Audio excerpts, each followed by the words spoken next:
Green climate సంస్థ వారు JV రత్న గారి ఆధ్వర్యంలోని పిచ్చుకల్ని కాపాడుకుందాం అనే కార్యక్రమాన్ని చేపట్టడం జరిగింది.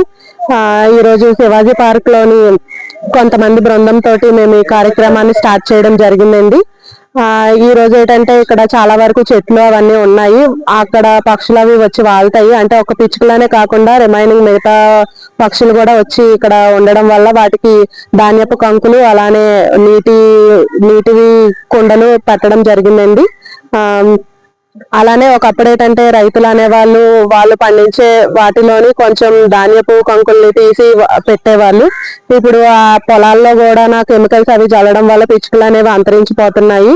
అలాగే నార్మల్ గా ఒకప్పుడైతే మనం ఇంటి ముందు ముగ్గులు అవి పెట్టుకునే వాళ్ళం శుద్ధలతోటి. ఇప్పుడు ఏంటంటే అవి నార్మల్ గా బియ్యం పిండితో పెట్టేవాళ్ళు. ఇప్పుడు ఏంటంటే ముగ్గు పిండిలు అవి వచ్చేయడం వల్ల వాటికి కూడా అలా ఆహారం అనేది దొరకట్లేదు. అలాగే మన మేళ్ళ మీద కొంచెం నీరు ధాన్యం కంకులు అవి పెట్టి మనం పిచ్చుకల్ని కాపాడుకుందాం.